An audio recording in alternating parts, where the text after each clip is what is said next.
hablando de que existe vida en Marte. Hemos estado hablando de las enfermedades.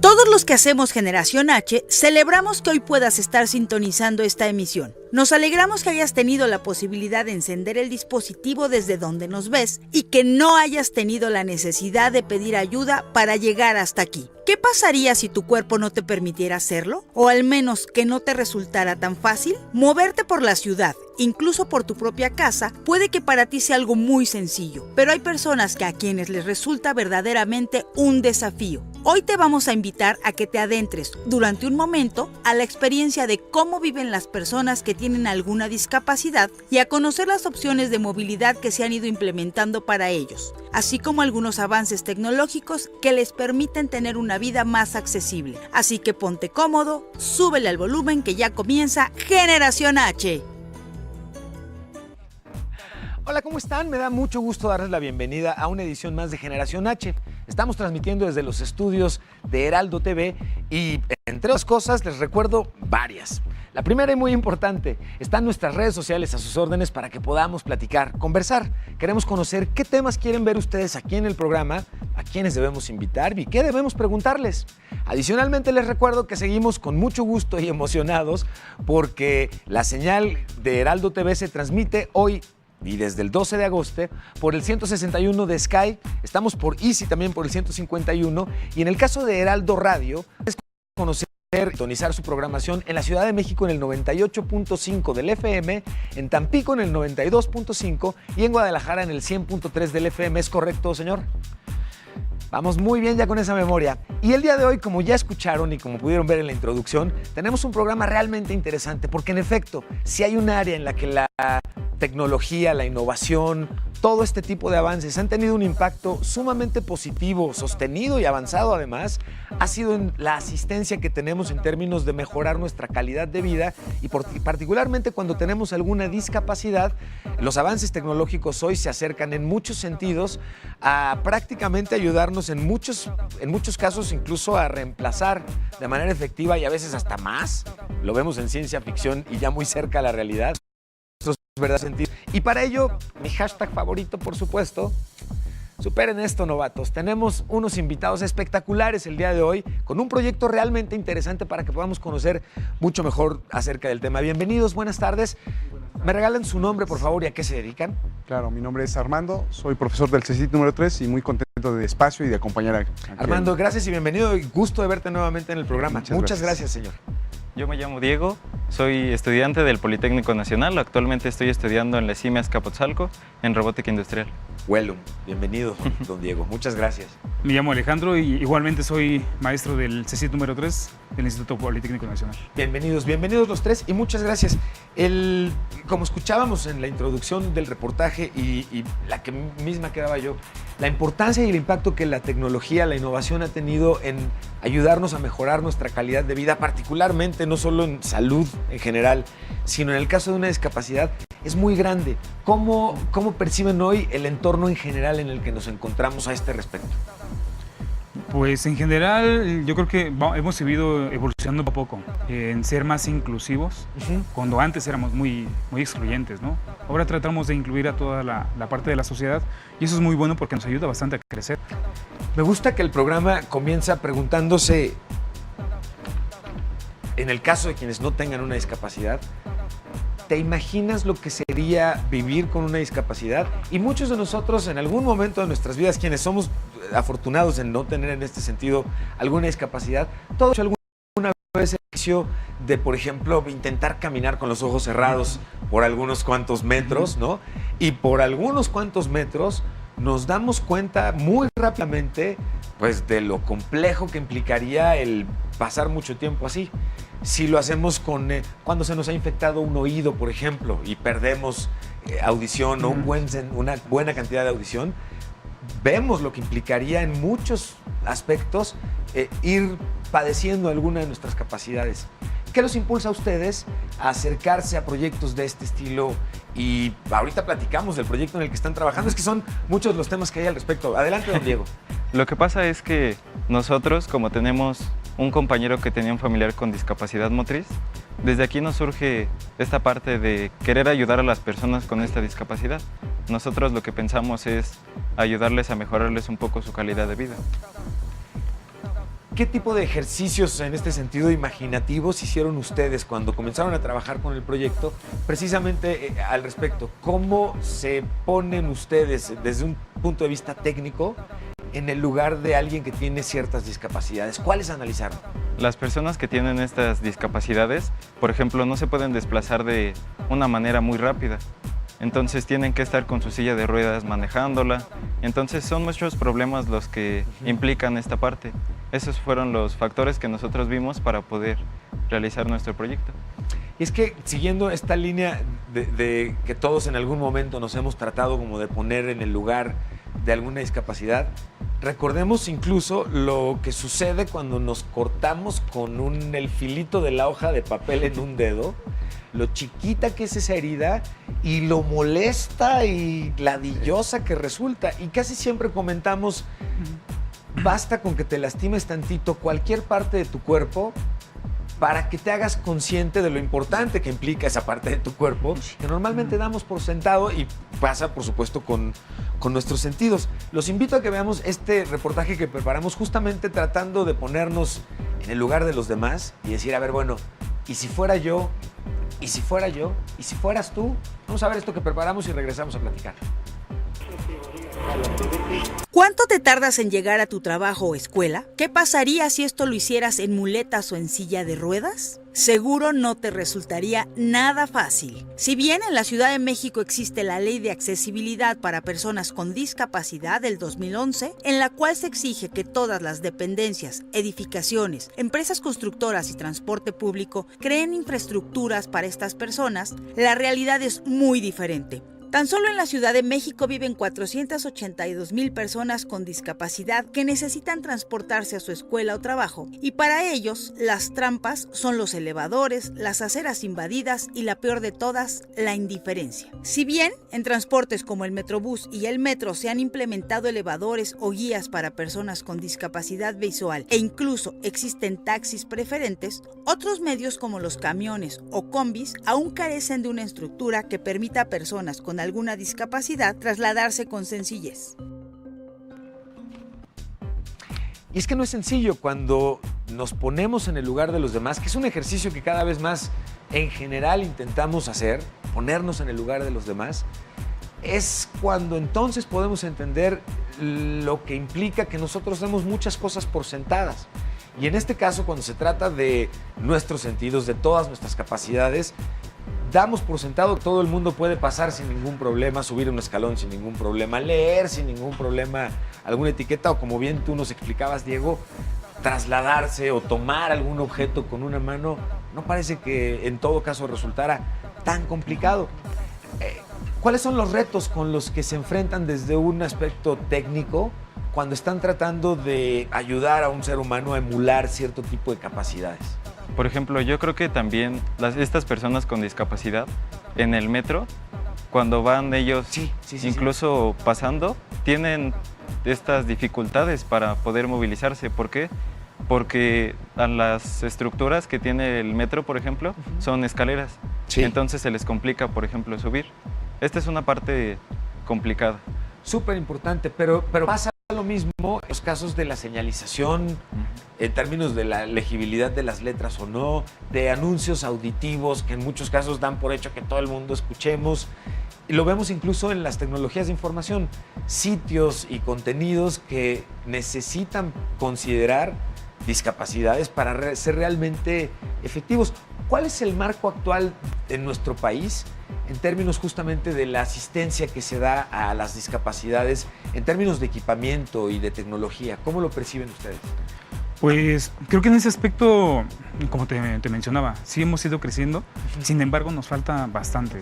O sea, hay mucha gente con discapacidades, puede ser una pierna, un brazo, la visión. Entonces, pues tecnológicamente sí estamos muy por detrás de poder resolver ese tipo de problemáticas. Yo te iba a preguntar, ¿qué tanto está México a la saga? ¿Qué tanto somos adoptadores iniciales de nuevas tecnologías? ¿O qué tanto se está convirtiendo México en un proponente de nuevas tecnologías? Porque en el Politécnico, vaya, además de la historia que el Politécnico tiene en términos de innovación, la atención o la conjunción que hay entre innovación y salud en el Politécnico siempre ha sido muy relevante. Entonces, ¿cómo estamos en ese sentido? Más o menos en una foto general. Yo creo que sí hay mucha sensibilidad por parte de los jóvenes politécnicos debido al contacto que tienen. Comparado con otros países, seguramente sí tenemos mucho que no hemos implementado, pero sí muchas cosas que podemos ofrecer porque tenemos la visión de encontrar esos detalles. Y a lo mejor no resolvemos una gran problemática, pero sí somos así incisivos de decir, mira, esto sí lo puedo resolver y quiero aportar. Y es lo que yo creo que hacen nuestros jóvenes muy bien. Que ahí, en ese sentido, radica muchísimo la importancia del apoyo que se pueda tener, no solamente a nivel gubernamental, sino de las mismas instituciones educativas directamente. Y el caso del Politécnico, el apoyo normalmente es un apoyo que es grande e impulsa mucho esto. ¿Cómo funciona? ¿Cómo está el día de hoy? Sí se apoya mucho, pero yo creo que parte mucho más de la necesidad que se encuentra. En las propias escuelas no es tan reciente que se han implementado rampas o que se tiene que ver si se colocan elevadores. No está tan implementado y es una necesidad latente.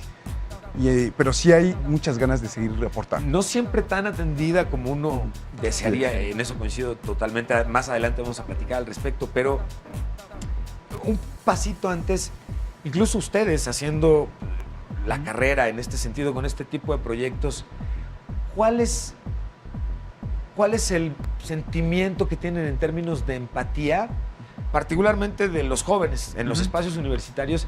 ¿Sienten que hay más empatía hoy que antes al respecto de las discapacidades, de la inclusión? ¿Nos estamos volviendo más buena onda en ese sentido o tenemos ahí también camino importante que recorrer? ¿Cómo lo sienten ustedes? No, sí, de hecho sí hemos ganado mucha empatía. Fíjate, nosotros en el CECIT tenemos alumnos con discapacidades motoras, los cuales entre los mismos alumnos se han vuelto muy sensibles en ese aspecto. No son como antes de que veían a una persona discapacitada y en lugar de ayudarla, pues la dejaban ahí abandonada, ¿no? Entonces, tenemos alumnos que incluso ellos mismos los adoptan, los cobijan y los hacen sentir como parte importante de esa comunidad. O sea, que no son una persona diferente, ¿no? Eres una persona como nosotros y tienes el mismo derecho como nosotros de convivir, de trabajar y de aprender. Me encanta esto que tú estás señalando porque normalmente en espacios incluso universitarios, si hay algo que en muchos casos existe la fortuna de tener presente, es esta empatía, esta solidaridad universitaria, ¿no? Y contrasta mucho con la rudeza que nos encontramos normalmente en las calles, ¿no? Y no, es decir, siempre hay gente que está dispuesta a ayudar, pero cuando te llegas a topar con aquella gente que todavía hoy vive en un sentido muy individualista y que no tiene consideración ni empatía, es una sensación como muy triste. ¿Qué aprendieron ustedes qué han ido aprendiendo en el proceso de ir construyendo este proyecto? Por ejemplo, nosotros logramos aprender porque también en la escuela habían personas con discapacidad. Nos dimos cuenta que siempre necesitaban de alguien que les pudiera ayudar para subir las escaleras. Y obviamente todos los estudiantes o sus compañeros lo ayudaban a subir. Y esto cualquier estudiante que estaba. Por ejemplo, si quería subir las escaleras, le ayudaba a cualquier persona. Entonces yo creo que sí tenemos una gran empatía y desde aquí nos dimos cuenta de esta parte, ¿no? De la empatía que tenemos hacia estas personas.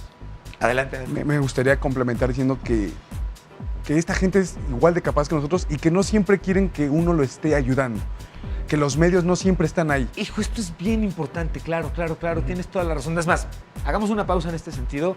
Déjenme invitarlos a ver esto que preparamos para ustedes. ¿Cuál es la situación actual de personas con discapacidad aquí en nuestro país? Vamos a verlo y regresamos para platicar justamente de este tema en especial, que es muy interesante. Vamos a verlo.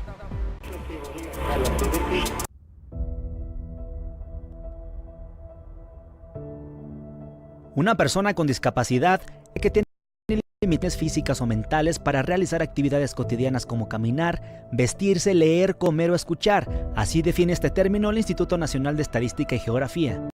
La prevalencia en México de personas con discapacidad, según los datos de la última encuesta nacional de la dinámica demográfica, es del 6%, lo que representa en cifras a 7.1 millones de personas en el país. Respecto a los tipos, la dificultad para caminar o la movilidad en las piernas encabeza la lista, seguido de la dificultad para ver y tercero, las problemáticas en el oído impiden escuchar en distintos grados. Una persona con discapacidad puede presentar diversas limitaciones en la sociedad, dificultades para ejercer con plenitud sus derechos o encontrarse con espacios públicos sin planeación en función de sus necesidades. Un ejemplo de esta problemática es la movilidad en las calles para personas ciegas o con discapacidad visual, que no encuentran en el transporte público y la calle las condiciones óptimas para desplazarse.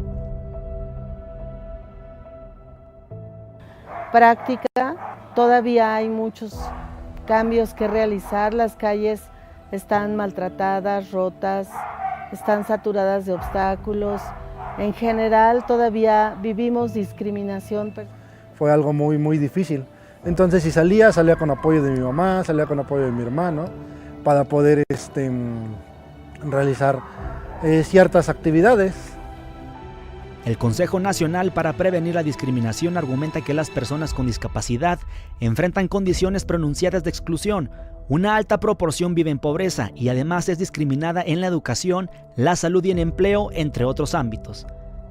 Acciones como el trabajo transversal entre sociedad civil y organismos de gobierno son necesarios, pues el mismo INEGI reporta en su último censo que solamente el 53% está afiliado a Seguridad Social, 46.5% asiste a la escuela y solamente un 39% está económicamente activo.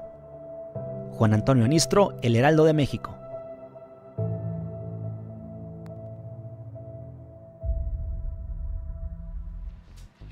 Y es que hay un tema bien interesante, además del que acabamos de ver en el reportaje, la importancia que tiene la individualidad, respetar incluso en muchos casos que no necesariamente, como bien nos estaban comentando Armando un momento antes del reportaje, no siempre a las personas con discapacidad lo que les interesa es que te quites y le cedas el... Yo te cargo, me quito y no te preocupes. Al contrario, la percepción de sentirse realmente integrados en muchas ocasiones implica más bien justamente en, considerando los espacios para ellos, no hacer más pancho al respecto, no más rollo al respecto, que eso es lo que verdaderamente los haga sentirse integrados.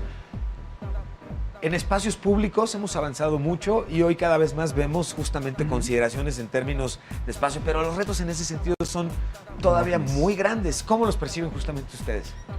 Creemos que hay muchas oportunidades, que hay muchas dificultades a su vez, pero que no solo ocurre en los espacios públicos, a veces ocurre dentro de casa con los mismos familiares, ¿no? Que dicen, pues yo puedo hacer esto, ¿por qué no puedo hacerlo? ¿Por qué requerir de otro familiar para hacerlo si yo puedo solucionarlo? Y es en donde estamos viendo que hay también oportunidades. Para que se crezca hacia afuera, también hay que resolver adentro, es lo que vemos. Estoy de acuerdo y querría intuir, confírmenme ustedes por favor, pero evidentemente el avance y la consideración hacia personas con discapacidad en términos urbanos, pues en México, en Monterrey, en Guadalajara probablemente esté avanzando, pero ya si nos vamos a lo mejor a otros estados, no conozco cómo esté el avance. ¿Podríamos creer que sea algo similar? ¿No? Yo creo que hay algunas comunidades que sí, pero hay muchas otras que no han avanzado con el apoyo del gobierno necesariamente. Sí. Están un poco abandonadas. Si existen soluciones son por las propias comunidades. Sí.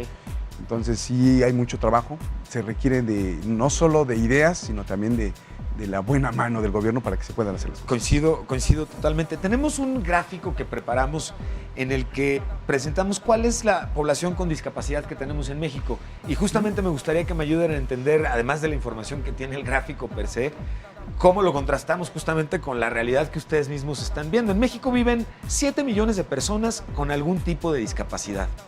Tan solo el 7% de la población con alguna discapacidad cuenta con un seguro de vida. Esto es bien importante, 7% de la población con alguna discapacidad cuenta con un seguro de vida y 39% de los casos con discapacidad en México se presentan a consecuencia de una enfermedad crónico-degenerativa. Tengo información adicional. La población con discapacidad en nuestro país está formada principalmente por adultos mayores, seguida por adultos entre los 30 y 59 años y solo el 10% de niños y jóvenes con respecto a esta cantidad. Las entidades federativas con mayor proporción, gracias porque me preguntaba justo esto, de personas con discapacidad son Zacatecas, Yucatán, Michoacán, Nayarit, Colima y Oaxaca. Así como las entidades con menor proporción de personas con discapacidad son Chiapas, Quintana Roo, Baja California y Nuevo León. Y este dato interesante, el 18.3% de las mujeres y el 42.3% de los hombres con discapacidad participan en alguna actividad económica. Esto es relevante porque hoy vemos cómo además la urgencia tiene mucho que ver cuando queremos resolver o ayudar a resolver discapacidades con la participación de las personas en la vida productiva del país y ya no digamos en la vida productiva de sus casas, o sea, en la economía local, que muchas veces se ve afectada por este tipo de discapacidades. ¿Qué consideraciones tienen ustedes al respecto? Esta parte creo que es muy importante porque, por ejemplo, nosotros lo que queremos también es que estas personas con discapacidad puedan entrar a un trabajo, a una industria. Sí.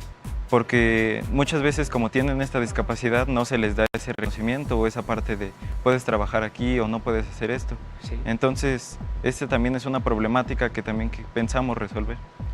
Hemos escuchado y lo hemos escuchado en los últimos días o en las últimas semanas con mayor vehemencia, el problema que tenemos en México como una cultura con mucha discriminación en muchos sentidos, de raza, de género, de preferencias sexuales. Y en términos de discapacidad, mi pregunta en este sentido, hoy en términos laborales, ¿está presente la discriminación por discapacidades?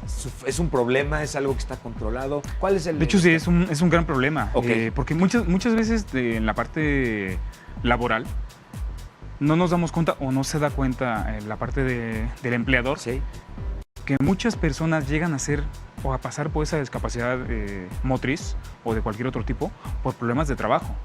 Entonces, okay. No todas las discapacidades son biológicas por nacimiento, sí, sino que muchas son por un accidente laboral, que incluso por ese accidente laboral, muchas de las empresas tienden a voy a reemplazar a esa persona. ¿Por qué? Porque ya no me es útil el 100%. Sí. Sin embargo, obviamente sabemos que no son todas las empresas. ¿Por qué? Porque hay empresas que pueden ser también incluso de, tuviste un accidente laboral que te llevó a una discapacidad en esta área, pero me puede ser útil en esa área. Entonces, ver esa parte de no nada más eres bueno para esta cosa, sino eres bueno para diferentes cosas que me pueden llegar a servir para crecer como empresa y que me pueda seguir generando o pueda seguir siendo un motor económico del país.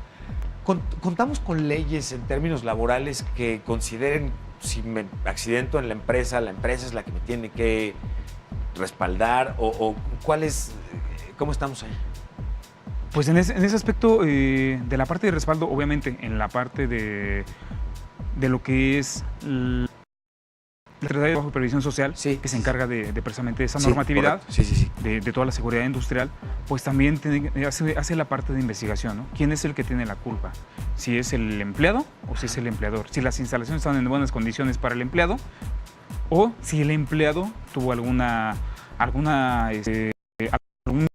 omisión de reglas de seguridad o cosas por el estilo, claro. Y entonces en esa parte empieza el estudio, ¿no? De ver quién fue el que tuvo la responsabilidad para ahora sí poder atacar de la forma legal o de la forma en que ellos crean conveniente para poder llegar a un acuerdo, una solución posible. ¿Cuáles son, brincando un poquito más hacia la parte, digamos, de nuevo, de innovación y tecnología alrededor de este tipo de productos y soluciones, cuáles son aquellas ramas de estudio que se dedican hoy particularmente al desarrollo de este tipo de soluciones? Pensaba yo en la robótica, por ejemplo. Robótica, la biotecnología. Biotecnología, cibernética. Así es. La biónica. Biónica. Y aquí es muy interesante porque al final podría entender o intuir la multidisciplina en la participación en el desarrollo de estos productos. ¿Cuáles son algunas de las otras especialidades o carreras que participan, digamos, de manera cada vez más constante en este tipo de desarrollo de soluciones? Pues son diferentes tipos de carreras que podemos englobar a esta área. Okay. Está, en principio de cuenta, tanto la parte médica como la parte tecnológica, que en la médica pues tenemos la parte biomédica, tenemos diseño industrial, tenemos en la parte electrónica, tenemos la parte robótica, tenemos la parte biónica, tenemos la parte de programación. Pero no nada más, eso es lo importante, ¿no? Sino también tenemos que meternos a la parte de cómo vender esta idea. Sí, claro. Porque obviamente tenemos que no se puede ver como todas las ideas o como un producto común de uso cotidiano, porque finalmente los proyectos que son enfocados a la parte de dar un apoyo social, se venden de forma diferente. Entonces tienen ese impacto de no puedo vender, supongamos, un producto que no tiene un fin social. Dices, tiene la misma tecnología, lo puedo usar para diferentes cosas, pero si yo lo voy a vender, un ejemplo, en 5,000 pesos, ese producto no lo puedo vender al mismo. ¿Por qué? Porque se supone que también estás haciendo conciencia social. De desarrollar ahí tendrá que proyectos. intervenir la mercadotecnia y la comunicación política y tal. Aquí en el programa hacemos un ejercicio que me gusta mucho, que se llama Vox Populi, y salimos y le preguntamos a la gente algo particular relacionado con el tema del programa. En este caso les voy a presentar el Vox Populi que realizamos para el programa del día de hoy. ¿Cómo participan activamente los jóvenes ayudando a personas con discapacidad? Salimos, preguntamos y esto nos respondieron. Una vez le ayudé a una viejita a subir en camión porque no podía caminar bien. Pues sí, hay muy poca cultura de la ayuda al discapacitado. Le echamos la mano a subirlo porque no querían ayudarlo. Entonces ya lo cargamos, lo subimos al RTP y lo acompañamos hasta donde tenía que bajar y lo volvimos a bajar. En general ha pasado como que ya me voy o, por ejemplo, que salgo del metro y hay personas con discapacidad, pero nadie le da como el asiento, nadie los ayuda. Amigos de mi papá que tienen algún hijo con discapacidad y estoy con ellos, pero pues como no se ofrece nada, pues no. Sí, una vez en una estación de metro había una señora que quería bajar las escaleras, pero estaba en silla de ruedas. Entonces yo con 3 amigos más le ayudamos a bajar cargándola. Porque en algunos lugares no hay las rampas para discapacitados. Pues siento feo porque me pongo a pensar, o sea, que si algún día yo estuviera en su lugar, pues sí quisiera que alguien me diera. Y como comentábamos, es un gusto ver que en muchos casos sí habemos personas que estamos dispuestas a ayudar. El problema es cuando no solamente no una persona cerca que pudiera ayudarte, sino cuando el entorno mismo pareciera no haber pensado en ti para que puedas moverte sin mayor problema. Y un poco los retos que ustedes nos están ayudando a resolver tienen que ver con esto, que vamos a platicar ya en unos momentos más sobre el proyecto que tienen ustedes en particular. Les quiero presentar y a nuestra audiencia, por supuesto, nuestra agenda universitaria para que conozcan y estemos al tanto de todo lo que está sucediendo a nuestro alrededor. Pero antes quiero hacerles una pregunta, la vamos a dejar en pausa, vamos a ver la agenda universitaria, hacemos un corte y vamos a regresar. Si tuviéramos esta varita mágica resuelve las cosas de un momento a otro, como en serie tipo CSI, ¿cuál sería aquel cambio que ustedes consideran que tendrían que hacer más pronto o más rápido en nuestra sociedad, en el gobierno? Ahí ustedes escojan, piénsenla mientras vamos a ver y a conocer nuestra agenda universitaria. Y posterior a nuestra agenda vamos a hacer un corte y regresamos rapidito. Estamos aquí atentos con ustedes. Soy Emilio Saldaña, el Pisu, y esto es Generación H. Vamos y venimos. Si quieres aprender otros idiomas como el ruso, japonés o portugués, esta es tu oportunidad. El INJUVE abre convocatoria para sus cursos de idiomas. Las inscripciones comienzan el viernes 23 de agosto a partir de las 9 horas y estarán abiertas hasta que se terminen los lugares. Si te interesa, puedes acudir a las instalaciones del INJUVE y consultar su sitio web en www.injuve.cdmx.gov.mx/idiomas. Recuerda que todos los cursos son totalmente gratuitos.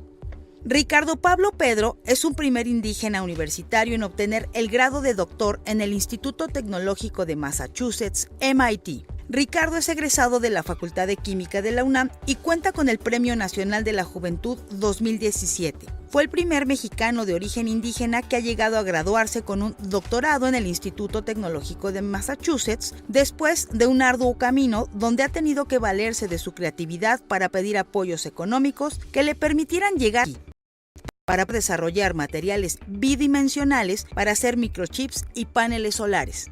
Enhorabuena a Ricardo Pablo.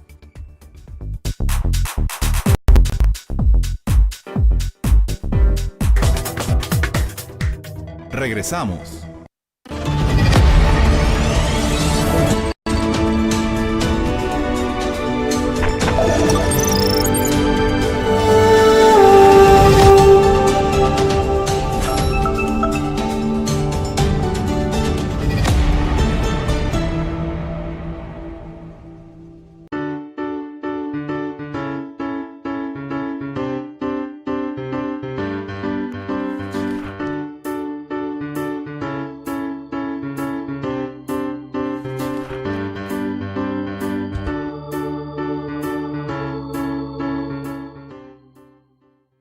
Él es Sinue. A los 2 años no se comunicaba ni jugaba como los otros niños. Hoy ya empieza a hablar y a relacionarse con las personas. Sinue lleva 3 años preparándose para ir a la escuela. Derecho a la educación. Yo ya estoy listo. ¿Y tú? Conoce sus derechos y actúa. Fundación Teletón.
Continuamos. Superen eso, novatos. Y por eso me gusta utilizar este hashtag, porque la oportunidad de contar con gente creativa, con jóvenes que tengan proposición para resolver las cosas, es lo que normalmente tenemos como objetivo aquí en el programa. Y a la pregunta que ahorita vamos a responder, agregaríamos la siguiente. Los espacios para las personas que tienen poca movilidad hoy no son en realidad suficientes. ¿Qué podemos hacer para ayudar? ¿Cuáles son las opciones que hoy se están analizando a nivel mundial? ¿Cómo ven ustedes las cosas? Yo creo que, por ejemplo, si lo estamos hablando del hogar, en el hogar todavía no se tiene esa parte de ayudarles a las personas con discapacidad. Si lo vemos en la parte del transporte, en esta parte todavía se está ayudando porque ya se ponen rampas para que las personas con discapacidad puedan subir con facilidad, pero todavía le falta como un poco de ayuda a estas personas. Es normalmente muy costoso. Bueno, antes, por favor, tenemos la pregunta que les dejé antes del corte con todo y varita mágica. ¿Cuál sería ese eje o esa gran cosa que ustedes, de poder hacerlo tronando los dedos, modificarían de inmediato? Adelante, Armando. Yo creo que tiene que ver con la sociedad, que todos seamos más perceptivos de lo que está a nuestro alrededor. Ok. Porque a veces perdemos de la mirada, ¿no? Dices, pues no hay rampas, pero pues si caminar es difícil, pues es mucho más difícil las rampas. Entonces, si como sociedad nos damos cuenta de eso, podemos ayudarnos más. Buenísima cosa. ¿Y usted, don Diego? Yo también creo que en la sociedad. ¿Por qué? Porque en la sociedad tienen que concientizarse de que estas personas también necesitan apoyo. Claro. Y aparte, estas personas, aparte de necesitar apoyo, necesitan del gobierno. O sea, yo creo que es la sociedad y el gobierno, porque el gobierno también necesita dar recursos para que se les pueda dar un poco de más. Buenísima observación, Diego. Alex. Yo implementaría con esta parte la educación. Porque sin la parte de educación, que es la que precisamente nos ayuda, pero no solamente educación en una institución educativa, sino la educación desde casa. Entonces esa educación que implica también saber respetar, saber ayudar, saber ser solidarios, pues también eso nos ayudaría bastante. Entonces en la educación, tanto en casa como en la parte de instituciones. En términos de los retos que pudiera tener y coincido, no solo el gobierno, en todo caso somos el gobierno y la sociedad, para hacer más rápidamente, más inclusivos los lugares, los espacios urbanos. ¿Cuáles consideran que son aquellos que impactan más rápidamente la calidad de vida de personas con discapacidad que tienen problemas para trasladarse? Hablamos de mejora más o genera mejor impacto rampas en las banquetas que botones de pánico. ¿Cuáles son aquellas herramientas más efectivas, digamos? Yo creo que es difícil la pregunta, en el sentido de que a veces suponemos nosotros, yo creo que la mejor estrategia que tendremos es acercarnos a cada tipo de problemática que hay. Coincido, Armando. No es lo mismo alguien que se traslada en silla de ruedas que una persona con ceguera. Entonces, conocerlos desde su punto de vista y sí hacer el ejercicio, pero no siempre es lo mismo. A veces cuando uno trae un collarín después de un choque, de un impacto, se da cuenta de lo difícil que es no poder girar la cabeza. Correcto. Pero es una problemática muy específica. Y habrá otra serie de problemáticas que se encuentren en muchos lugares y muchas situaciones que habría que analizar. Algo que es relevante es que hoy sí vemos que entonces cada vez más proyectos de construcción o arquitectónicos consideran ya normalmente entradas que permitan y consideren espacios para personas con discapacidad. Y en la medida en la que se hacen más sofisticados los edificios inteligentes, pues en muchos casos la facilidad para pasar, para subir un elevador o escaleras de emergencia, todo se hace cada vez más presente. Sin embargo, el aporte que la tecnología y la innovación están llevando a cabo en productos y atenciones más específicas como el que ustedes han estado desarrollando, Diego, pues llama muchísimo la atención. ¿Cuáles eran las otras opciones que ustedes han estado analizando? Este en particular, ¿cómo se llama el proyecto, Diego? El proyecto lo llamamos guante controlador de equipos. Guante controlador de equipos.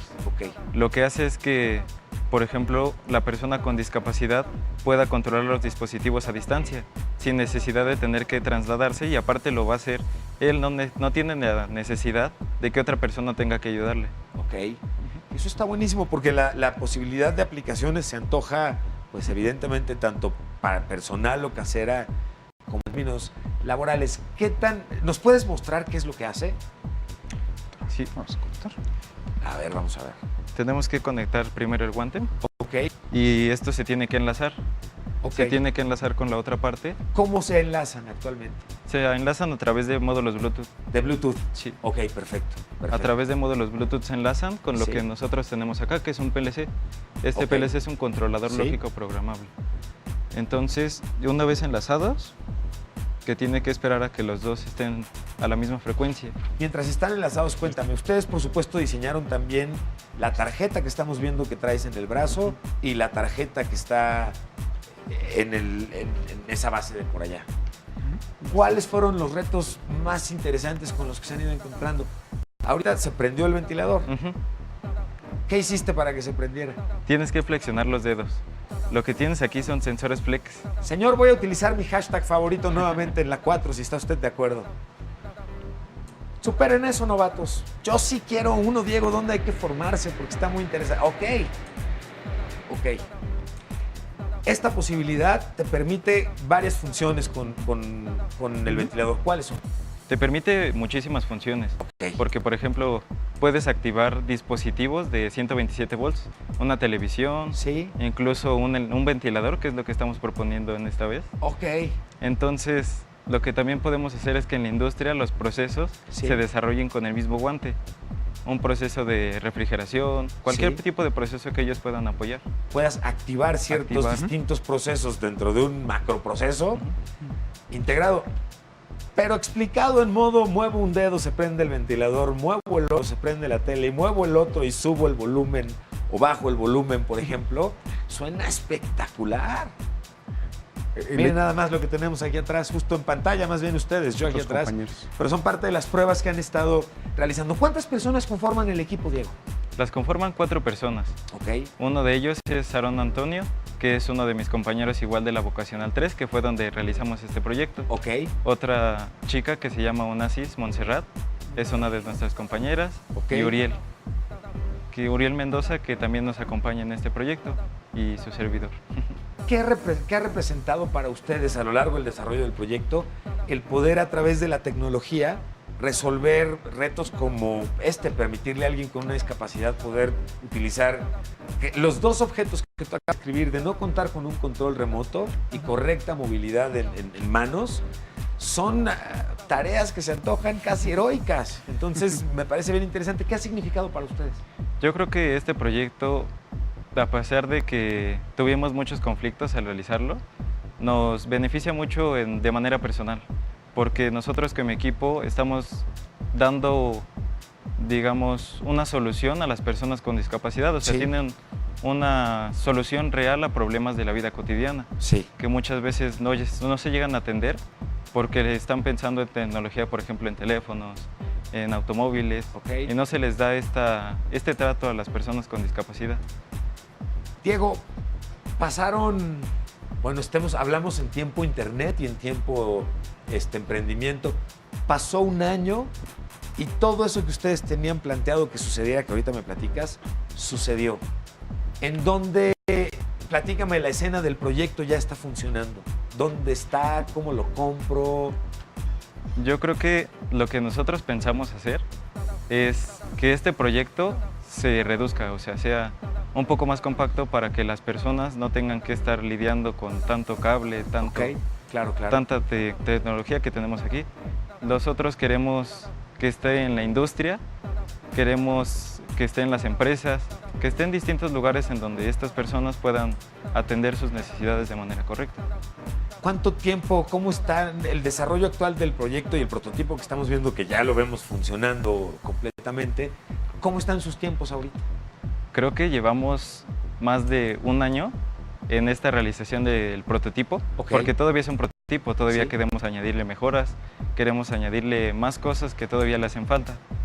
Pero creo que ya estamos en un punto en el que ya podemos decir que ya tenemos una buena base del proyecto. ¿Cuál sería el futuro del proyecto desde tu perspectiva? Queremos meterle internet. ¿Para qué? Para que se pueda conectar desde las redes y ya sea un poco más fácil. Queremos meterle una aplicación, que con esta aplicación se pueda controlar este guante controlador. Ok, hace sentido poder definir asignarle nuevas tareas. O funciones dependiendo del aparatito y todo esto. Se antoja porque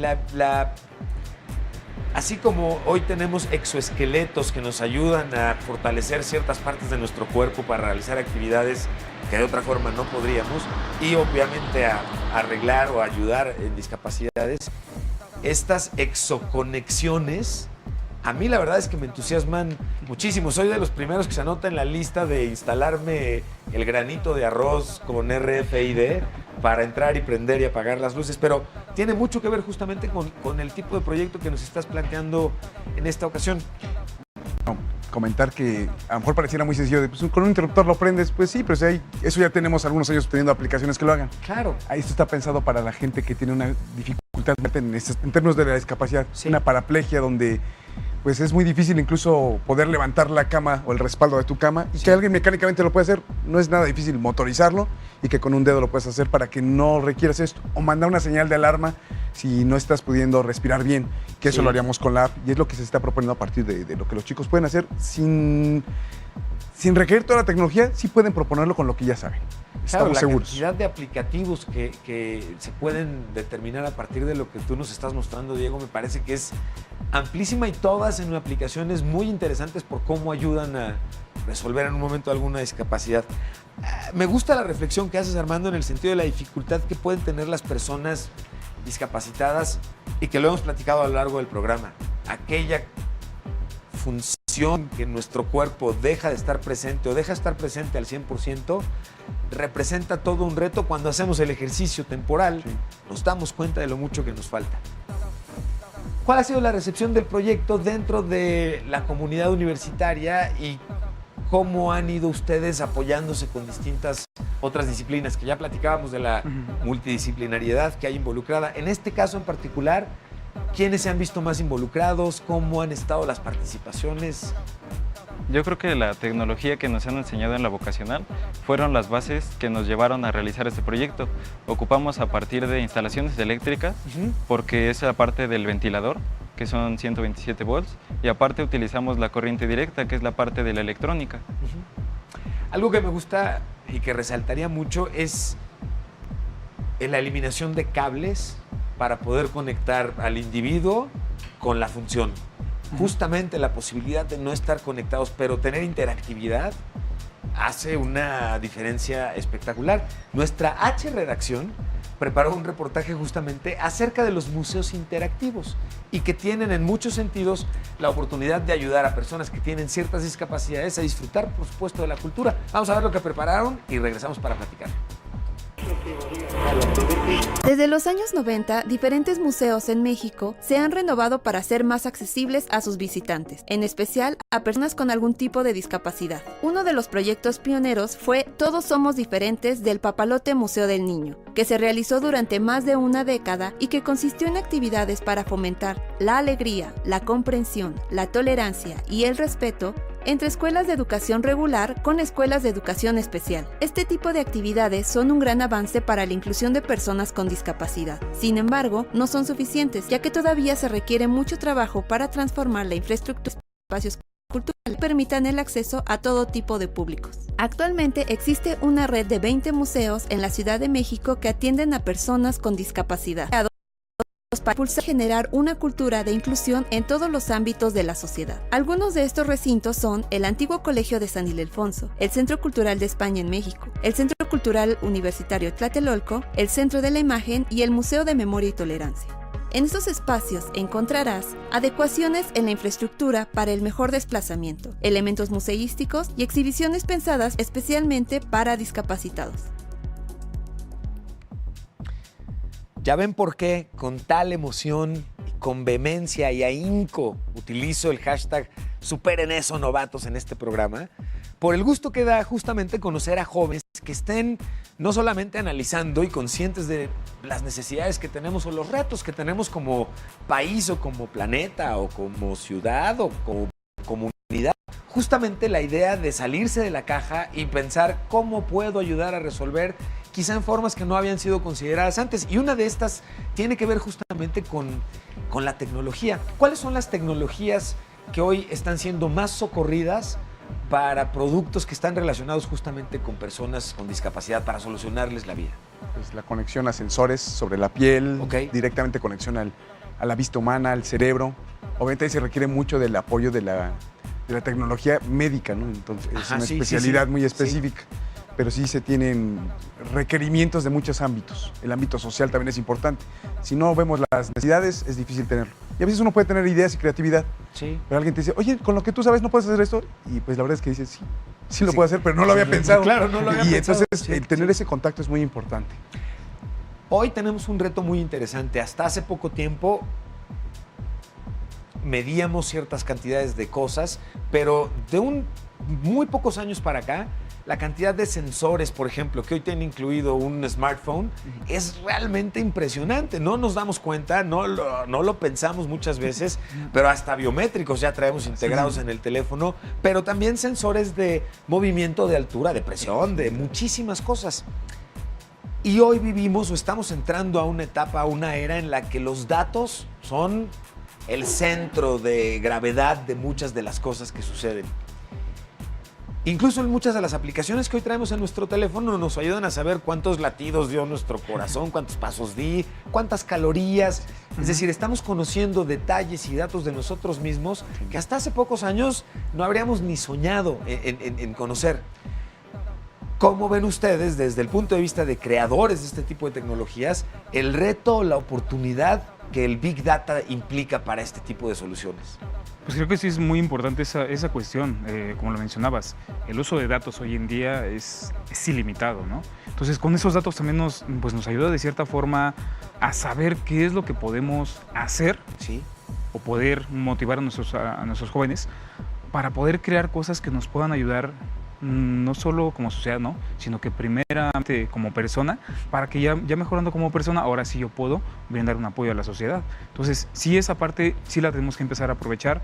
Ahorita que te mencionaba precisamente Diego, de que lo puedes controlar incluso con una aplicación, lo puedes llegar a manipular después de un tiempo, pues sí, también es el uso de cierta forma de datos, ¿no?, que incluso llegues a ocupar una función de voz, sí, que vienen dentro del mismo teléfono, y los mismos datos que puedo bajar del mismo diccionario y que lo pueda tener a la mano y poder implementarlo en esa parte, pues sí es muy benéfico, ¿no? Entonces, la era tecnológica, creo que en la que vivimos nos da para mucho, pero todavía nos falta aprender a utilizarla mucho más. Eso, y ahí a mí es donde me entra la parte emocionante o de entusiasmo, porque incluso lo hemos visto en las soluciones en las que se utiliza realidad aumentada o realidad virtual para ayudar a alguien a caminar mejor, a desarrollar estas conexiones cerebrales entre el quiero hacerlo y puedo hacerlo muscular.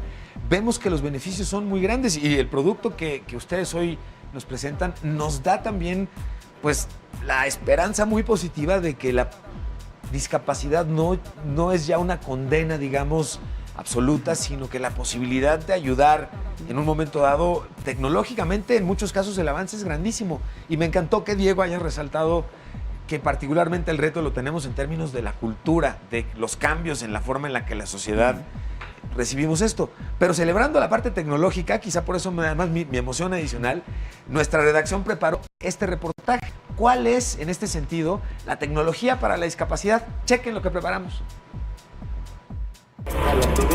La tecnología es una gran aliada cuando de ayudar se trata. Prueba de ello son estos inventos que le dan un giro positivo a la discapacidad. Por ejemplo, el automóvil para invidentes del Laboratorio de Robótica y Mecanismos de la Universidad Virginia Tech. Se trata de un sistema de guantes y un respaldo que emiten vibraciones para alertar al conductor sobre obstáculos en su camino y cómo evitarlos. Puede sonar un poco extravagante, pero es una primera apuesta para la movilidad de invidentes. Otro invento es el Access Kit, un sensor que puede ser usado en el brazo o colocado sobre una silla de ruedas y permite a las personas con parálisis cerebral, espina bífida o distrofia muscular controlar de manera inalámbrica una tableta. A través de 3 resistores sensitivos a la fuerza, miden la presión y la convierten en instrucciones que van directo a una tableta. Una innovación más es el automóvil para personas en silla de ruedas llamado Kenguru, un vehículo para personas que abre con un control remoto la cajuela mientras una rampa desciende para que el conductor pueda entrar con toda su silla de ruedas. Este automóvil es operado con manivelas similares a las de una motocicleta para acelerar y girar. Finalmente tenemos la silla de ruedas trepadora, que es una silla de ruedas que cuenta con patas que se mueven para subir escalones, sortear obstáculos y pasar por terrenos irregulares, manteniendo el equilibrio del usuario usando estabilizadores. Es sorprendente, ¿no? Y como en las buenas tertulias, las sabrosas, el tiempo se pasa con una velocidad espectacular, cosa que siempre me pasa aquí en el programa y no me gusta tanto. Y este es el caso también, pero me permite de nuevo comprometer a mis invitados para que puedan acompañarnos nuevamente aquí con ustedes, que presentemos los avances del proyecto. Tenemos un gráfico que preparamos acerca de los datos que conocemos que son importantes sobre la discapacidad en el mundo laboral. Querría compartírselos, son 3 pantallas que preparamos para platicarlas, vamos a verlas y las comentamos porque tenemos unos retos muy relevantes ahí. 1, en México 19 de cada 100 hogares vive al menos una persona con discapacidad, que era un tema que nos comentabas, es un reto bien importante ahí, Diego. UNAM y CEPAL trabajan juntos para conocer cuántos estudiantes con necesidades diferentes tienen, y esto es importante porque si la comunidad estudiantil no tiene espacios para poder llegar incluso a su escuela, está medio complicada ahí la cosa, ¿no? El 5% de empresas en México contratan personas con discapacidad y esto es un reto que tú nos comentabas, Alex, muy importante. Si el 5%, solo el 5% está sucediendo, pues hay empresas y empresarios que nos acompañan, tenemos un reto muy relevante. Empresas como Microsoft y SAP han cambiado sus procesos de entrevista cuando se presentan personas con aspecto autista para poder incluirlos y que esto les permita en un momento dado competir por un puesto. Pero el reto ya vemos que es más grande de lo que podríamos haber pensado. Y 5, la Organización Internacional del Trabajo creó en 2019 una plataforma para gestionar la inclusión de personas con discapacidad en las empresas. Y creo que nos quedaríamos un poco sobre la mesa con el tema muy pendiente de analizar cómo podemos hacer que las empresas sean más incluyentes, que consideren mucho más, porque la cifra que vimos, no llegamos ni al 10% de empresas que estén contratando personas con discapacidad. Quisiera pedirles a cada uno de ustedes cuáles son las conclusiones, un mensaje para cerrar esta participación y agradecerles mucho la presencia en el programa. Muchas gracias. Adelante, señor. Bueno, pues al contrario, gracias por el espacio. Yo creo que sí podemos aportar también en la industria. El proyecto que desarrollaron los jóvenes tiene que ver con situación de casa, actividades muy básicas, pero si lo adicionan a que a veces la limitante que en la empresa es no puedes hacer alguna actividad física, ligado con la tecnología, eso ya no es una limitante. Se pueden poner los dispositivos y que la parte de capacidad de razonamiento humano sea la que sí lleva de la mano para poder hacer esas actividades, que no te digan, por eso no lo puedes hacer, solo puedes estar frente a la computadora, cuando sí puedes hacer también actividades que modifiquen tu entorno. Te agradezco muchísimo y te agradezco la oportunidad de visitarnos nuevamente en el programa. Espero tenerte muy seguido, señor. Muchas gracias por Muchas gracias, contrario. Diego. Yo creo que las personas con discapacidad en la industria sí pueden trabajar y sí lo pueden lograr, y esto es una muestra de ello, ¿no? Coincido completamente contigo. A ti, Diego, te quisiera preguntar adicionalmente, a las personas que nos están viendo, a los jóvenes que nos están viendo y que derivado de lo que están viendo que estás haciendo tú con tu equipo, dicen, oye, eso me gusta, yo quisiera estudiar eso, ¿qué les recomendarías o qué les dirías? Yo creo que si les gusta estudiar algo que ellos quieren, que sea algo que les apasione, que sea algo que ellos deseen. Porque si tú estás estudiando algo que no te gusta, no te va a llenar, no va a ser una satisfacción para ti. Repítanos, ¿qué carrera estás estudiando tú? Robótica industrial. Robótica industrial. Y hasta ahorita confirmas que es lo tuyo, lo tuyo, lo tuyo. Sí, es lo mío. Eso es todo. Muchísimas gracias, Diego, y bienvenido al programa. Muchas gracias. Alex. Pues principalmente como conclusiones o como parte final, creo que también pediríamos no solo para la parte de los jóvenes, ¿no? Sí. Sino también para la parte social, ser más solidarios. Estos apoyos precisamente que pudiesen proporcionarse a la parte de instituciones educativas, sí nos ayudaría mucho más a que nuestros jóvenes se pudieran desarrollar todavía mucho más. Ideas hay, ahora sí que como se han dicho en algunos comerciales, ¿no? Ideas hay, solo falta apoyarlas. Te agradezco mucho este cierre en particular porque la tecnología está y se está desarrollando y si no está, la creamos. El problema es si que la sociedad cambie, la forma, cambiemos la manera en la que pensamos y tratamos a personas con discapacidad. Me voy a pasar para allá con ustedes para tomarme una selfie. No se levanten, no se preocupen. Nos la tomamos desde las de acá. Ahí estamos. Ok. Y así como nos tomamos la selfie, yo le agradezco a ustedes la oportunidad de platicar con nuestra audiencia. Y a nuestra audiencia los invito a que se queden con la programación que estamos preparando para ustedes. Sigue Trend, sigue el noticiero de Heraldo TV y los invito a que nos acompañen todos los días aquí en Generación H. Yo soy Emilio Saldaña. Viene Trend, por supuesto, así lo dije, sí. Son nuestros queridos consentidos. Nos vemos ahorita. Yo soy Emilio Saldaña, el Pisu, y es un placer compartir con ustedes. Muchísimas gracias. Hasta la próxima.